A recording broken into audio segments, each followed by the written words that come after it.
望你好自为之。身怀三黑印对，辛苦狄峰主替我解围。这三黑印你不用担心。玄机九品。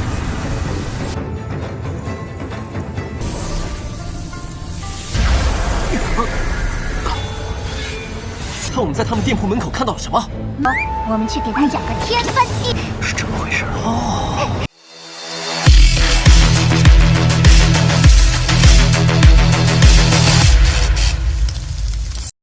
Halo semuanya, selamat datang di Ruang Sinema. Bagaimana kabar kalian semua? Semoga selalu sehat dan baik-baik saja. Sesuai jadwal, jadi pada hari ini kita akan kembali melanjutkan series Donghua Peerless Battle Spirit episode terbaru, yang mana ini adalah episode yang ke-78. Bagi yang mau bergabung dengan series ini, kita sudah sediakan playlistnya. Jadi kalian bisa mudah mencari di mana episode awal dari series ini. Tapi sebelum kita mulai episode terbarunya, kita akan melihat dulu apa saja yang telah terjadi pada episode sebelumnya, tepatnya pada episode 77.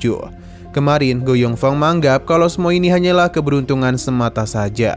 Jadi dia pun mengajak Sinan untuk pergi ke lantai ketiga yang menyimpan begitu banyak harta. Namun tentu saja segel di sana sulit untuk bisa ditembus oleh penglihatan apapun. Dan bertemu dengan sosok Master Mu yang sepertinya adalah orang yang membuat larangan di sana. Dia sempat meremehkan Sinan karena baginya pilihannya itu kurang tepat. Oh ya, di sini Sinan harus membayar dengan harga yang cukup mahal, hanya untuk bisa membuka kotak yang belum tentu ada barang berharga.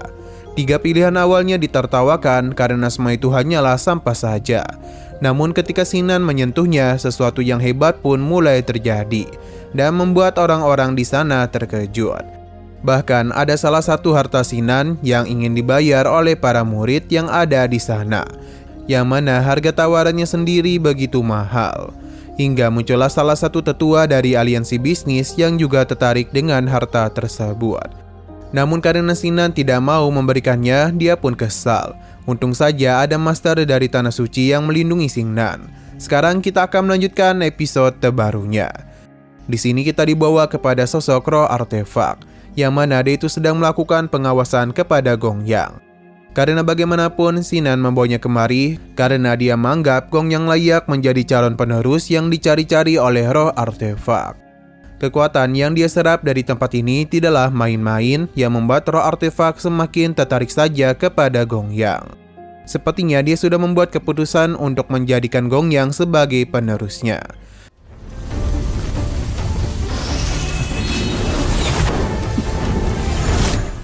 Setelah semua itu, kita pun dibawa lagi kepada Sinan, yang mana saat ini tetua dari aliansi bisnis pun menjadi begitu kesal karena Sinan telah sangat berani membuat dirinya marah. Dia pun penasaran apa yang bisa Sinan lakukan kepadanya. Namun kesombongan tetua ini langsung saja dibungkam dengan kedatangan sosok yang tidak disangka-sangka, yang mana kedatangannya kemari bahkan mengejutkan semua orang, dan beliau adalah Master Feng Zhu. Dia memberikan ancaman kepada tetua ini. Jika dia berani melakukan sesuatu kepada Sinan, maka sama saja dengan musik dirinya, yang adalah Kaisar Suci Sujaku. Para murid yang ada di sana pun sama sekali tidaklah tahu apa yang terjadi, sebab Feng Zhu telah datang kemari. Bagaimana bisa sang pemimpin Tanah Sujuku rela melindungi Sinan, dan sekaligus memberikan tantangan terbuka kepada tetua aliansi bisnis. Mereka pun semakin penasaran sebenarnya Sinan berasal dari mana. Karena Feng Zhu ada di sini, maka tetua itu tidak akan bisa berbuat apa-apa selain memberikan ampunan. Namun bukan berarti kedepannya ia tidak akan berbuat apapun kepada Sinan. Dia pun memintanya untuk selalu menjaga diri dengan baik.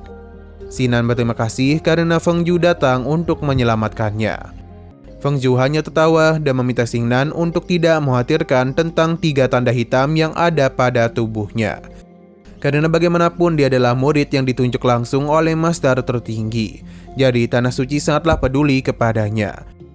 Master Hu baru menyadari kalau dia sepertinya telah salah bermain-main, sebab pria di hadapannya bukanlah orang sembarangan.望你好自为之，身怀三黑印对，辛苦狄峰主替我解围。这三黑印你不用担心。 Setelah semua itu, akhirnya si Makong tahu kalau Sinan merupakan murid agung yang ditunjuk oleh Tanah Suci. Dia pun merasa semakin bangga saja kepada Xingnan dan akan menjadikannya sebagai saudara.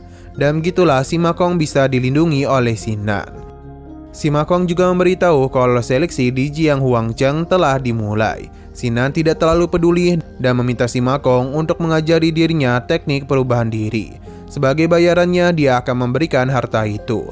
Tentu saja Si Ma Kong menerimanya dengan senang hati. Namun seharusnya Xingnan tidak perlu khawatir lagi dengan tanda hitam tersebut, karena Feng Ju sendiri yang mengatakannya. Tapi Xingnan tetap meminta hal itu dan akan menjadikan Si Ma Kong sebagai temannya. Ini pun membuatnya menjadi begitu senang, dan kini Si Ma Kong pun memberikan teknik transformasinya. Dengan gulungan itu, Xingnan bisa mempelajari begitu banyak teknik perubahan. Si Ma Kong pun pamit pergi karena juga ingin berlatih agar bisa memasuki tanah suci. Setelah semua itu, Xingnan tidaklah menduga kalau dalam perjalanannya ke tanah suci akan menghasilkan begitu banyak harta. Hanya saja ada yang menarik di sini sebab mata dewa miliknya tidaklah mampu melihat lebih dalam tentang harta ini. Jadi Xingnan akan mencoba untuk meningkatkan kekuatan martial spiritnya dulu. Setelah semua itu barulah dia ingin melihat apakah dia bisa membuka rahasia ini atau tidak. Xingnan langsung saja memulai kultivasinya. Dia bisa merasakan ada perubahan yang terjadi pada tubuhnya. Selain itu di sini muncullah sesuatu yang kemungkinan itu adalah Qi kuno. Secara perlahan itu pun mulai masuk ke dalam nadi Xingnan dan kembali keluar untuk menyentuh harta-harta yang telah dia dapatkan. Seketika saja muncullah ledakan kekuatan yang begitu besar yang membuat harta-harta di sana berkeluaran dari kotaknya.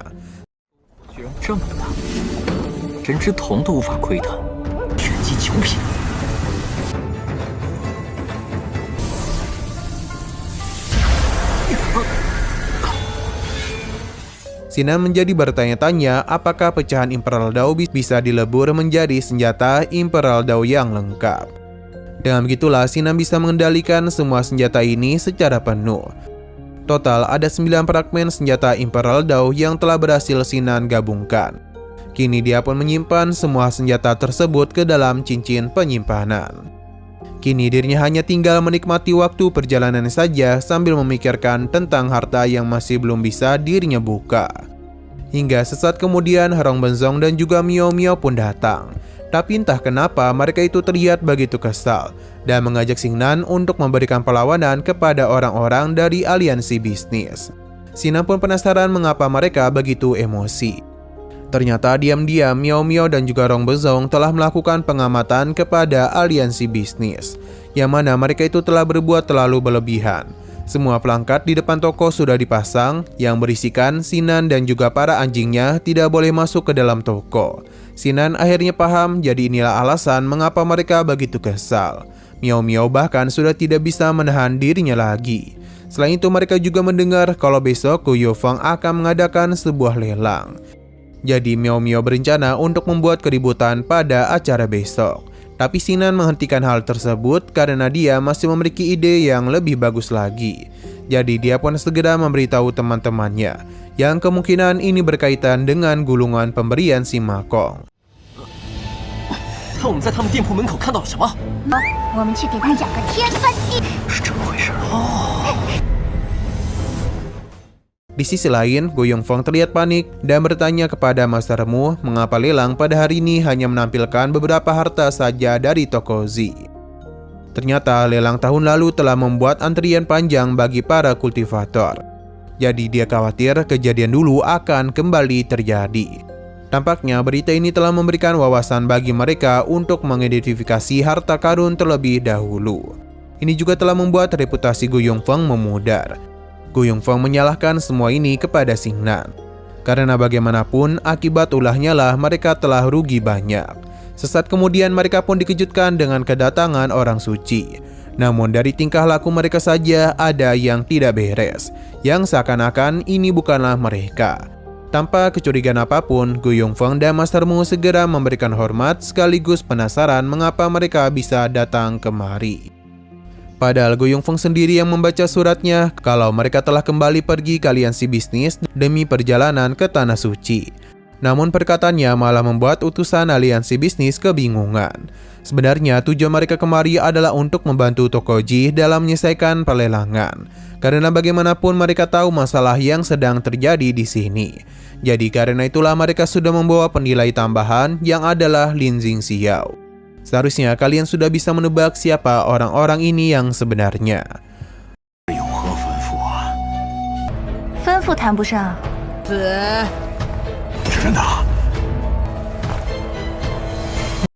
Nah, sayang sekali episode pada hari ini pun harus bersambung dulu. Oke, sekian dulu pada video kali ini. Untuk video selanjutnya akan segera hadir. Jadi bagi kalian yang ingin mengikuti series ini, langsung saja klik subscribe dan aktifkan loncengnya. Terima kasih yang sudah menonton video sampai habis. Jika kalian suka pada video ini, klik like dan share ke teman-teman kalian tentang channel ini. Dan ditunggu aja kelanjutannya. Oke, sampai jumpa di video selanjutnya.